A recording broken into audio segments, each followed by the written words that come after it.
নমস্কার, গল্প উল্লাস চ্যানেলে আপনাদের সকলকে স্বাগত। আজকের গল্প প্রভাত কুমার মুখোপাধ্যায়ের লেখা পত্নীহারা।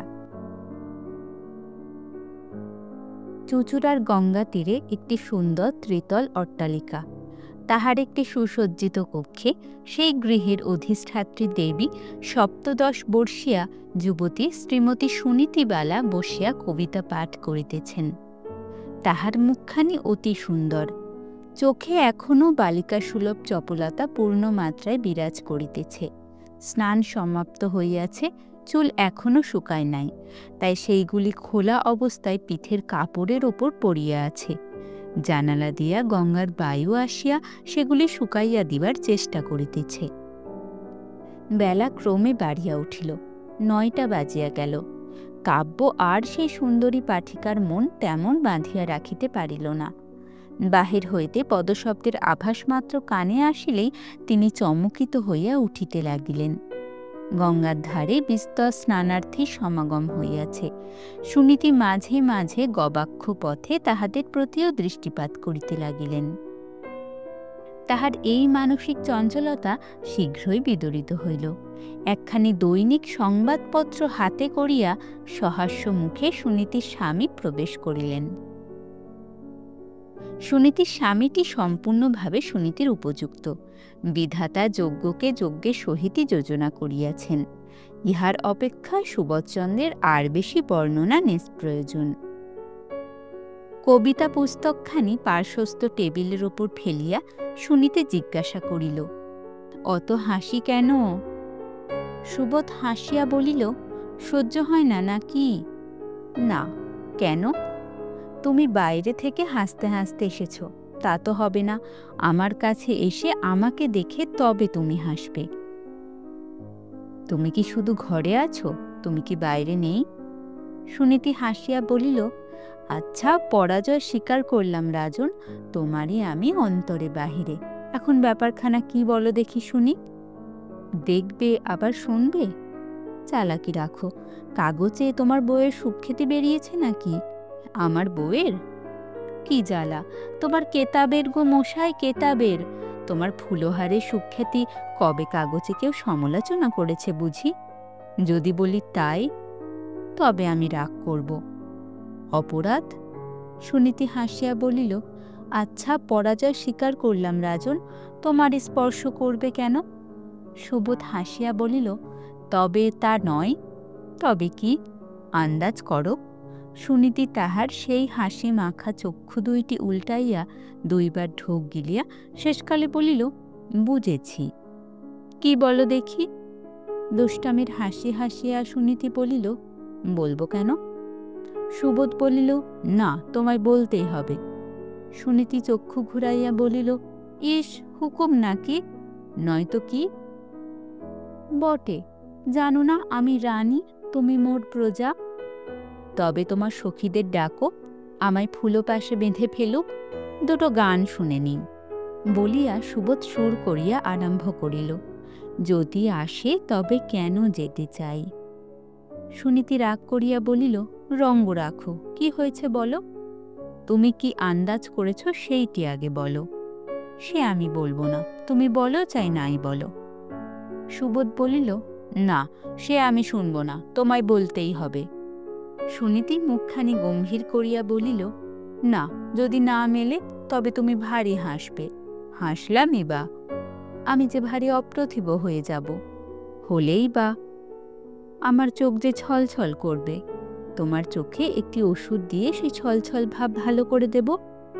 এই বলিয়া সুবোধ স্নেহ ভরে প্রিয়তমার চক্ষু দুটিতে দুটি চুম্বন মুদ্রিত করিল। সুনীতি বলিল, এ কি, রোগ না হতেই ওষুধ? সুবোধ হাসিয়া উত্তর করিল, prevention is better than cure. Suniti অল্প ইংরেজি জানিত। সুনীতি বলিল, ধন্যবাদ ডাক্তার মশাই। শুধু ধন্যবাদে ডাক্তার সন্তুষ্ট হয় না, ভিজিট চাই। বলিয়া ডাক্তার মহাশয় রোগিণীর ওষ্ঠাধর হইতে ভিজিট আদায় করিয়া লইলেন। তখন সুবোধ সুনীতির স্কন্ধে হস্তযুগল অর্পণ করিয়া বলিল, আন্দাজটা তুমি কি করেছ বলো সত্যি? আমার ভারী কৌতূহল হচ্ছে।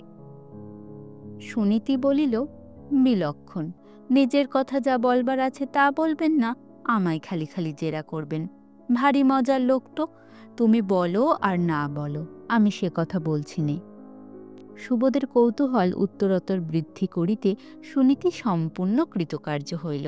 শেষে সুবোধ বলিল, আচ্ছা আমি আগে বলি, কিন্তু তুমি বলবে বলো। বলবো। আমার শুনে শুনে যদি বলো যে আমিও তাই মনে করেছিলাম, আচ্ছা আমি কাগজে লিখে রাখি, বলা হলে তুমি খুলে দেখো। সুনীতি হাসিতে হাসিতে একখানি কাগজে কয়েকটা কথা লিখিল, লিখিয়া বলিল, বলো এবার। সুবোধ বলিল, আজ সন্ধ্যাবেলা বহুকাল পরে আবার স্টারি চন্দ্রশেখর, অনেকদিন থেকে তোমার চন্দ্রশেখর অভিনয় দেখবার স্বাদ, আজ দুজনে যাই চলো। শুনিয়া সুনীতি ভারী খুশি, লিখিত কাগজখানি হাতে লইয়া মাথা দুলাইয়া বলিল, আচ্ছা এতে কি লিখেছি এইবার তুমি আন্দাজ করো। বা, সে কথা তো ছিল না। নাই বা ছিল, তবু বলো না। আমি যদি আন্দাজ করি তবে কি আন্দাজ করলাম সেটা ফের তোমাকে আন্দাজ করে বলতে হবে কিন্তু। বেশ, আমিও তোমায় আবার সেটা আন্দাজ করাবো, তাহলে আন্দাজ করতে করতে চিরটা জীবন কেটে যাক আর কি। আচ্ছা, তুমি আমায় যে রকম খুশি করেছ, তোমাকে আর কষ্ট দেওয়া উচিত নয়, এই দেখো। সুবোধ কাগজ খুলিল, তাহাতে লেখা আছে, হিজি বিজি কি লিখিছাই আমি তো কিছুই আন্দাজ করিতে পারিতেছি না, তোমার মনে কৌতূহল সঞ্চার করিবার চেষ্টা করিতেছি মাত্র। পড়িয়া সুবোধ হাসিয়া উঠিল, বলিল, তুমি ভারী দুষ্টু। কি সাজা দেবে? সাজা দেব? সাজা দিয়েছি, আসল কথা এখনো বলিনি, তোমাকে মেম সাজাবো। সে আবার কি কথা? সুবোধ বলিল, না সত্যি, অনেকদিন থেকে আমার স্বাদ, মেমের পোশাকে তোমাকে কেমন দেখায় দেখব। তোমার জন্যে একটা পোশাক আনিয়ে রেখেছি। থিয়েটারে যাব, দুজনে আলাদা আলাদা বসে দেখলে কি সুখ হয়? বক্স রিজার্ভ করে দুজনে একত্রে বসতে হবে। পোড়া বাঙালির পরিচ্ছেদে তো সে হবার জো নেই, দুজনে সাহেব মেম সেজে যাই চলো। সুনীতি বলিল, সর্বনাশ, সে আমি পারব না, হাজার লোকের সম্মুখে কি আমি বেরোতে পারি? ছদ্মবেশে লজ্জা কি? যে তোমাকে দেখবে সে তো আর তোমাকে তুমি বলে চিনতে পারবে না, তোমাকে সকলে খাঁটি বিলিতি মেম মনে করবে, আমাকে বরং ট্যাশ ফিরিঙ্গির মতো দেখাবে।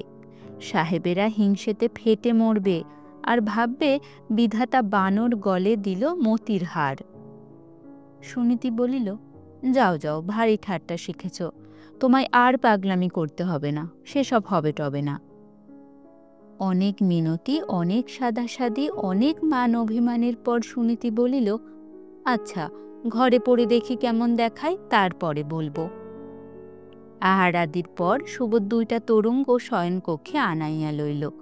সে দুইটার ভেতর সুনীতি ও সুবোধের দুই সুট সাহেবী পরিচ্ছদ। সুনীতি বলিল, তুমি আগে সাহেব সাজো। সুবোধ বলিল, আমার সাহেবী বেশ তুমি কখনো দেখনি নাকি? সুনীতি বলিল, না, তবু সাজো, দেখে আমার ভরসা হোক। সুবোধ সাহেব সাজিল। এইবার সুনীতির পালা। সুনীতি অনেক মেম দেখিয়াছিল বটে, এবং মেম শিক্ষয়িত্রীর কাছে কিছুদিন লেখাপড়াও শিখিয়াছিল, কিন্তু কোথায় কি পড়িতে হয় তাহা অত লক্ষ্য করে নাই। যাহা হোক, তথাপি পাশের ঘরে গিয়া আন্দাজে একরকম পড়িয়া আসিল। যা কিছু ভুল চুক ছিল সুবোধও আন্দাজে সংশোধন করিয়া দিল। সুনীতি শয্যা সম্পূর্ণ হইলে সুবোধ সসম্ভ্রমে তাহাকে বলিল, গুড মর্নিং মেম সাহেব। সুনীতি হাসিয়া আকুল, সেও বলিল, গুড মর্নিং সাহেব। তাহার পর দুইজনে দর্পণের সম্মুখে গিয়া দাঁড়াইল। সোনার জল করা ফ্রেমে আটা প্রশস্ত মুকুট ভিত্তি গাত্রে লম্বিত ছিল। তাহাতে সুনীতির প্রতিবিম্ব দেখিয়া সুবোধ হা হা করিয়া হাসিয়া উঠিল। সুনীতিও হিহি করিয়া তাহার সহিত যোগ দিল। মানুষকে যেমন ভূতে পায়, আজ সকালে তেমনি এই দুইটা প্রাণীকে যেন হাসিতে পাইয়াছে। সুনীতি হাসিয়া হাসিয়া বলিল, এ বেশে আমি বাইরে যেতে পারবো না, তুমি যাই বলো, ঝি চাকররাই বা কি মনে করবে? সুবোধ বলিল, এক কাজ করা যাবে, বাড়ি থেকে শাড়ি পরে বেরোবে, ট্রেনে পোশাক বদলে নিলেই হবে, একটা কামরা রিজার্ভ করে নেবক্ষণ। সুনীতি বলিল, সে পরামর্শ মন্দ নয়, কিন্তু আমার ভারী লজ্জা করছে। কাজ নেই আমার থিয়েটারে গিয়ে, যেমন আছি তেমনি থাকি। সুবোধ স্ত্রীর চিবুক ধরিয়া আদর করিয়া বলিল, আমার এতদিনের স্বাদ তুমি পূর্ণ করবে না? 2 ঘণ্টা পর হুগলি স্টেশনে আসিয়া সুনীতি ও সুবোধ রিজার্ভ করা 2nd ক্লাস কক্ষে আহরণ করিল। গাড়ি ছাড়িয়া দিল। সুবোধ গৃহ হইতেই সাহেবী পোশাক পরিয়া আসিয়াছিল।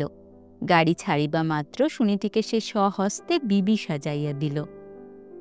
কেবল জুতার লেশ সুনীতি নিজে বাঁধিল, সুবোধকে কিছুতেই বাঁধিতে দিতে দিল না। সুনীতির শাড়ি ও বাহুল্য অলঙ্কাদি তোরঙ্গে বন্ধ করিয়া রাখিল। সেখানা প্যাসেঞ্জার গাড়ি, প্রত্যেক স্টেশনে থামিয়া থামিয়া চলিতেছে।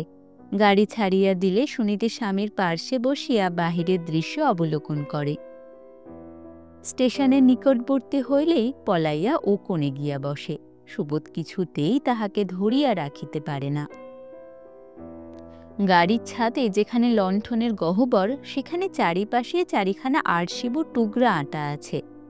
সেই আরশিতে সুনীতি নিজের প্রতিবিম্ব দেখে আর সুবোধের পানে চাহিয়া ফিক ফিক করিয়া হাসে। একবার বলে, খুব সং সাজালে যা হোক, মাগো এতও তোমার আসে। যখন হাওড়ায় আসিয়া গাড়ি থামিল, তখন ঠিক সন্ধ্যা হইয়াছে। 8 ঘণ্টার মধ্যে থিয়েটার আরম্ভ হইবে। সুবোধ সুনীতির হাত ধরিয়া চলিল। একটা কুলি তোরঙ্গটা মাথায় লইয়া অগ্রসর হইল। সুবোধ সুনীতির পানে চাহে আর হাসে। সুনীতির কপালে ঘর্ম, মুখ লাল হইয়া উঠিয়াছে।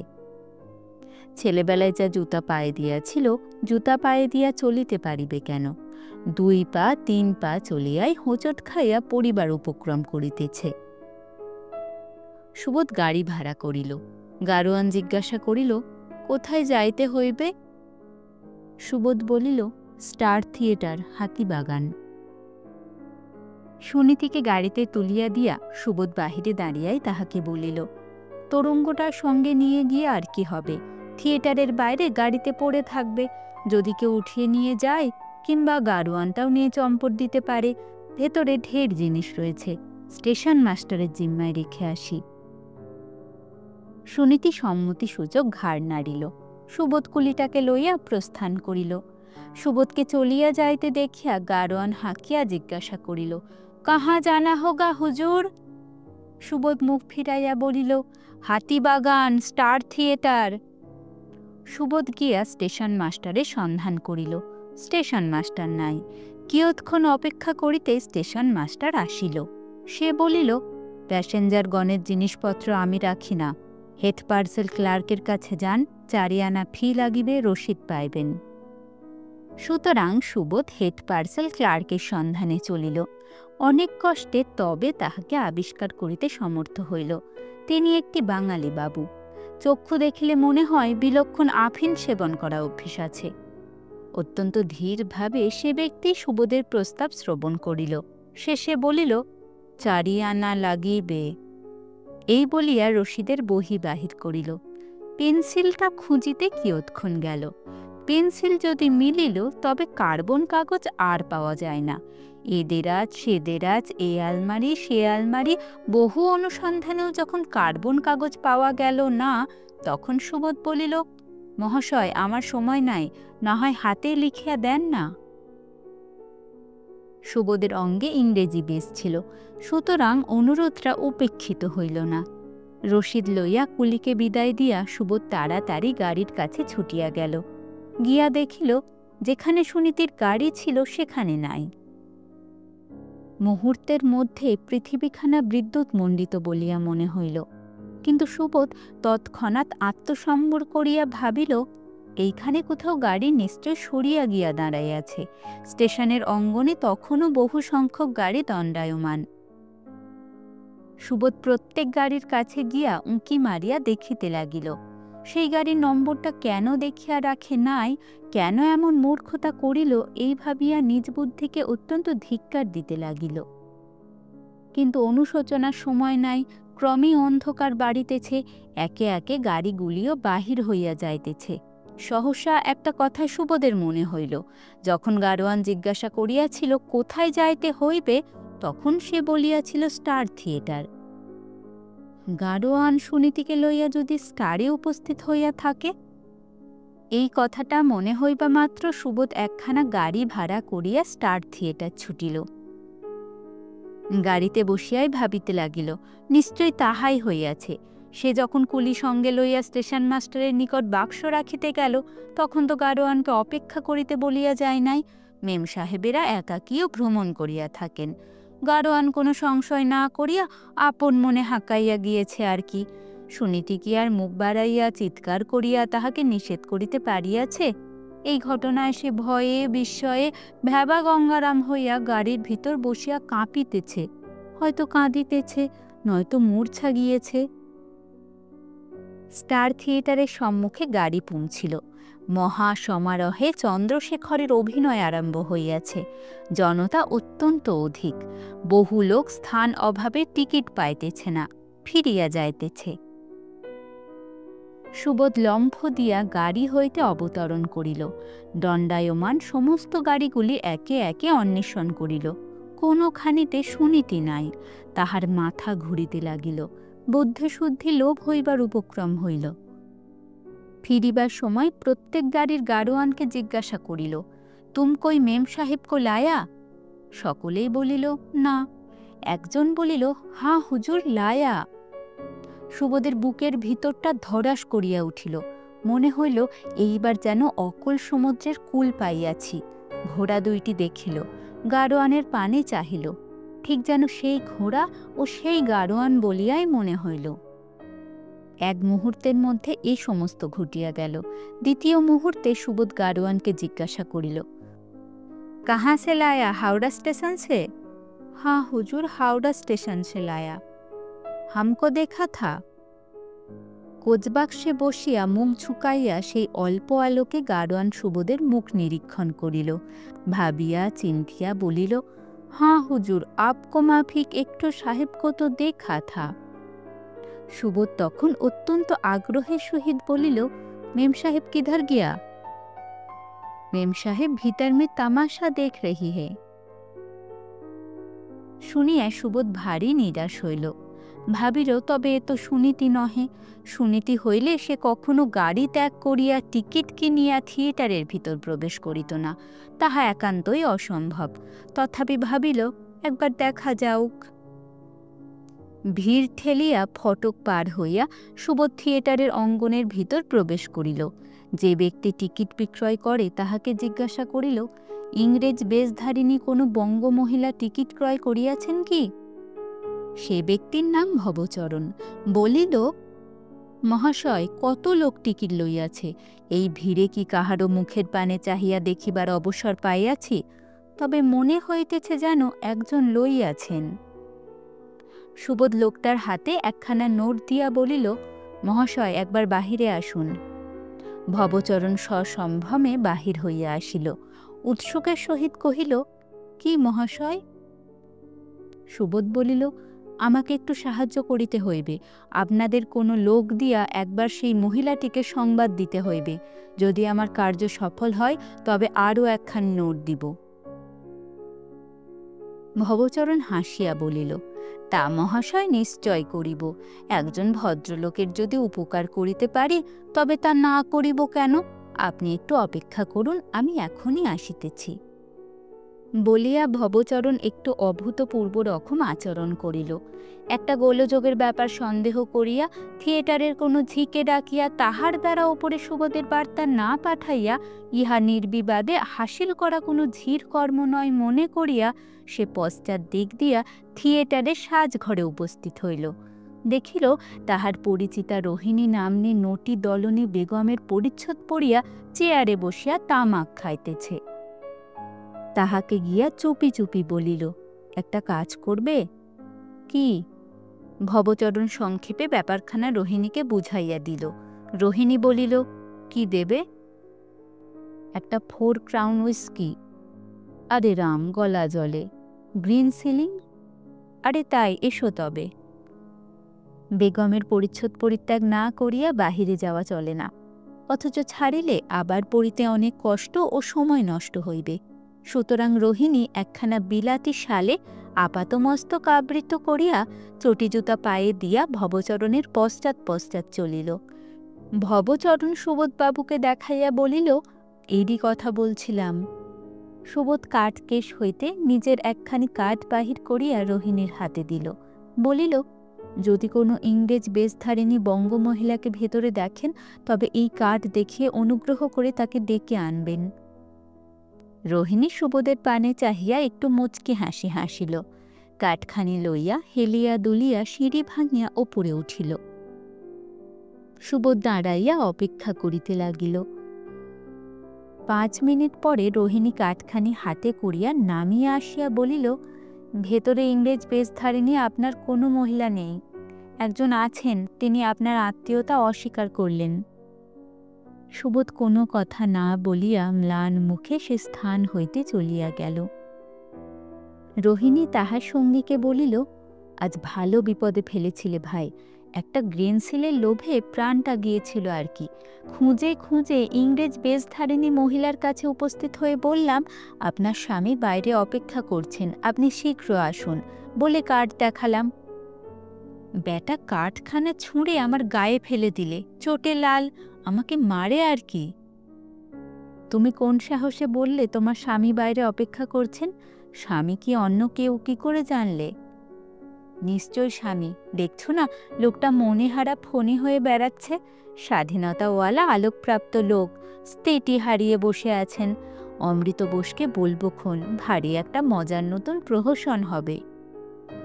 সুবোধ অঙ্গনের বাহিরে গিয়া কিয়ৎক্ষণ দাঁড়াইয়া ভাবিল, এমন বিপদে সে ইহজন্মে আর কখনো পড়ে নাই। একবার মনে হইতে লাগল, এ সকল কি সত্য না স্বপ্ন দেখিতেছি। ইহা স্বপ্ন হইয়া যাক, যদি ঘুম ভাঙিয়া উঠিয়া দেখি যে এ সব কিছু নহে, শুনিতে আমার পার্শ্বে শয়ন করিয়া নিদ্রা যাইতেছে, তাহা হইলে কি সুখ কি আনন্দ হয়। সুবোধের 2টি চক্ষু জলপূর্ণ হইল। মনে মনে বলিল, সুনীতি, কোথায় তুমি?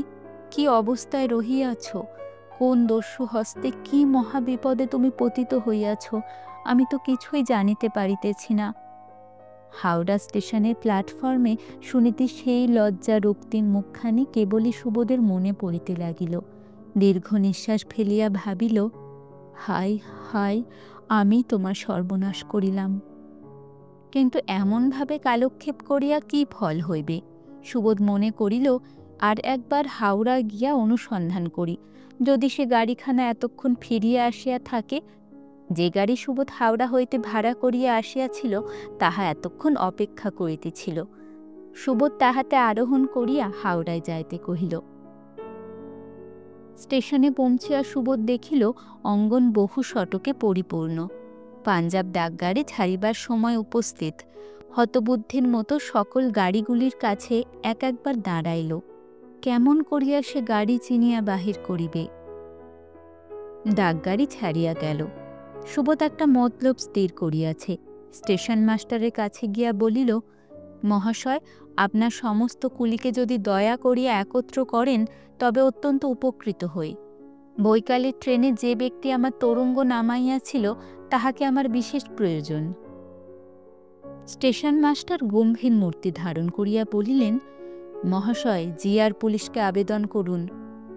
চলিল সুবোধ রেলওয়ে পুলিশের দারোগার সন্ধানে।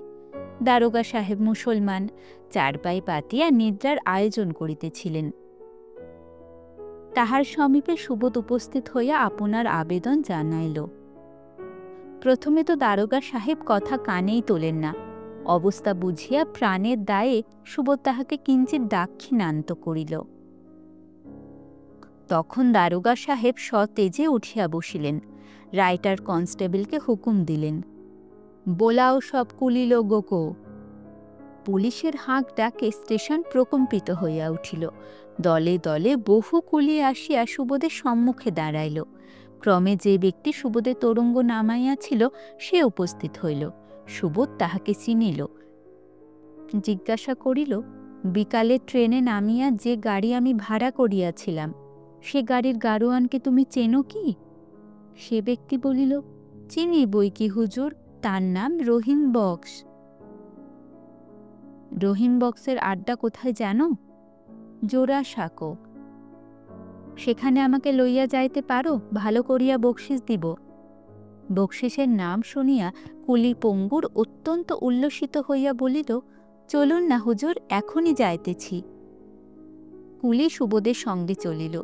পুলিশের সেই রাইটার কনস্টেবল অর্থাৎ মুন্সিজি সুবোধের সম্মুখে দাঁড়াইয়া তাহার মুখের পানে সহাস্য কটাক্ষপাত করিয়া বলিল, বাবু সাহেব। সুবোধ বলিল, বকশিস। সে ব্যক্তি গর্বিতভাবে বলিল, বাবুজি, আমি চাবরাসি না দারোয়ান যে বকশিস দিবেন? তবে পান খাইবার জন্য যদি কিছু দেন তো আলবাজ লইতে পারি। সুবোধ মনে মনে বলিল, বাধিত করিতে পারো। সুবোধের মন তখন অত্যন্ত উদ্ভ্রান্ত।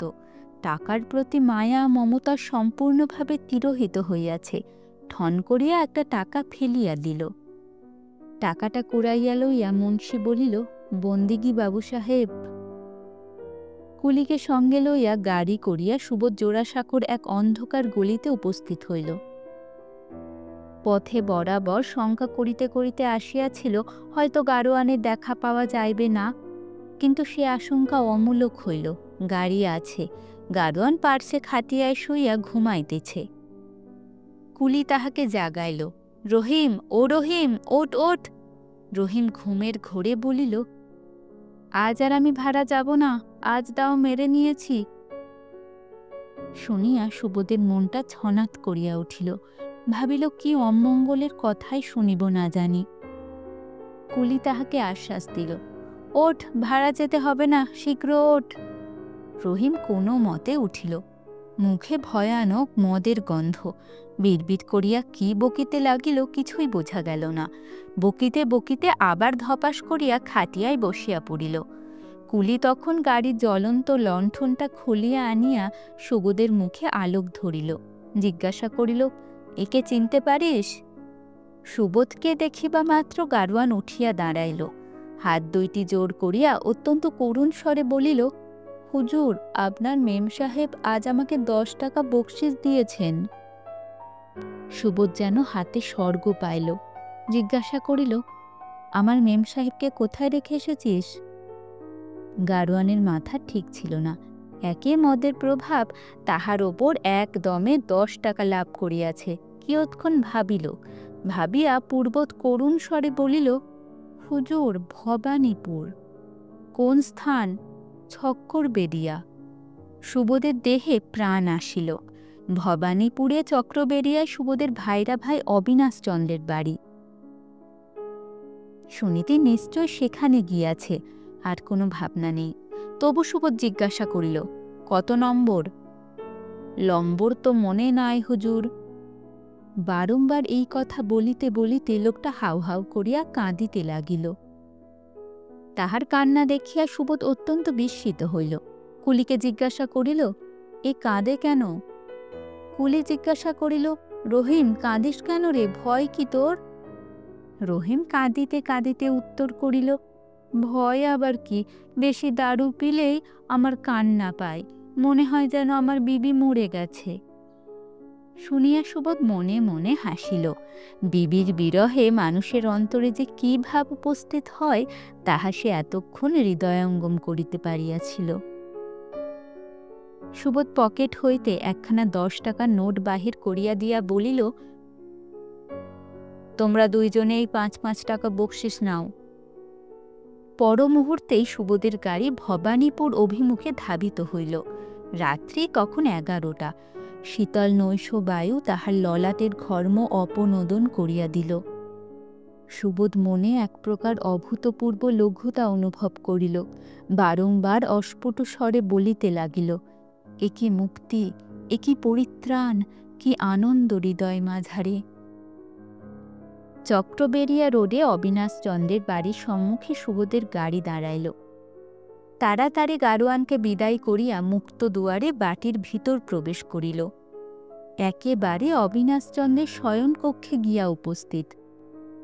কেরোসিনের ল্যাম্প মিটমিট করিয়া জ্বলিতেছে।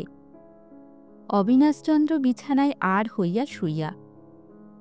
তাহাকে দেখিবা মাত্র সুবোধ রুদ্ধশ্বাসে বলিয়া উঠিল, সুনীতি। অবিনাশচন্দ্র হাই তুলিয়া বলিলেন, সুনীতি কি? সুনীতি এসেছে? অবিনাশচন্দ্র আবার হাই তুলিয়া ধীরে ধীরে বলিলেন, কোথা থেকে নেশা করে এলে? কি ভুল বকছ হে? সুবোধ হতাশ হইয়া নিকটস্থ চেয়ারে বসিয়া পড়িল। এই সময় তাহার শ্যালিকা সুমতি প্রবেশ করিলেন। সুবোধকে দেখিয়া হা হা করিয়া হাসিয়া জিজ্ঞাসা করিলেন, কি গো সাহেব, চন্দ্রশেখর অভিনয়টা কেমন দেখলে? অবিনাশচন্দ্র স্ত্রীকে ভর্ৎসনা করিলেন, আচ্ছা পাগল, পেটে 1 মিনিট কথা থাকে না? আমি ভায়াকে একটু চানকে নিচ্ছিলুম। সুবোধ বলিল, খুব লোক যা হোক, এইসব বিষয় নিয়ে ঠাট্টা তামাশা করে? মহা হাসি পড়িয়া গেল। সুমতি ও অবিনাশচন্দ্র উভয়ে মিলিয়া সুনীতির দুর্গতির ইতিহাসটা বিবৃত করিলেন। সুবোধ কুলির সঙ্গে স্টেশন মাস্টারের সন্ধানে প্রস্থান করিলেই গাড়োয়ান গাড়ি হাঁকাইয়া একেবারে স্টার থিয়েটারে হাজির। গাড়িও ছুটিল, সুনীতিও কান্না আরম্ভ করিয়া দিল। থিয়েটারের সম্মুখে গাড়ি দাঁড় করাইয়া গাড়োয়ান আসিয়া গাড়ির দরজা খুলিয়া দিল। গাড়োয়ানকে দেখিবা মাত্র সাহসে ভর করিয়া সুনীতি বলিল, চল, আবার স্টেশনে চল, আমার স্বামীকে ফেলিয়া আসিলি কেন? গাড়োয়ান আবার হাওড়া স্টেশনে যায়। অনেক খুঁজিয়া সুবোধকে পাইল না। তখন কি ভাগ্যে সুনীতির বুদ্ধি জোগাইল, এখানকার ঠিকানা বলিয়া দিল। 10 টাকা বকশিস কবুল করিল। আমরা তো মেম সাহেবকে দেখিয়া চিনিতেই পারি না। শেষকালে সুমতি উপসংহার করিলেন, আহামরি কিবা ছিঁড়েই বেরিয়েছিল, সে বেশ, আর সে অবস্থা দেখে হাসব কি কাঁদব ভেবে ঠিক করতে পারিনি। যদি থিয়েটারে বক্সে নিয়ে যাবারই স্বাদ, তবে অমন কিংভূত না সাজিয়ে পুজোর সময় শখ করে যে নতুন পোশাক তৈরি করিয়েছ, তাই পরালেই তো হতো। সেও শাড়ি হোক, কিন্তু একালের ধাঁচের কত সুন্দর। যেসব মেয়েরা বাইরে বেরোন তারা তো ওই পরে বেরোন, তারা তো আর গাউন পরতে যান না। এই বুদ্ধিটুকু তোমার ঘটে কেন জোটেনি? সুবোধ মহা অপ্রতিভ হইয়া ভাবিল, তাই তো। বৃত্তান্ত শেষ হইলে সুমতি সুবোধকে ডাকিল, এখন এসো সাহেব মশাই, তোমার বিবির সঙ্গে দেখা করবে, এসো। সে তো এসে অবধি জল গ্লাসটি অবধি খায়নি, কেঁদে কেঁদে মরছে। এই এতক্ষণ ঘুমিয়ে পড়ল, তাকে ওঠাইকে চলো। তোমার অবস্থাটা কি হয়েছিল সব বলবে, এসো।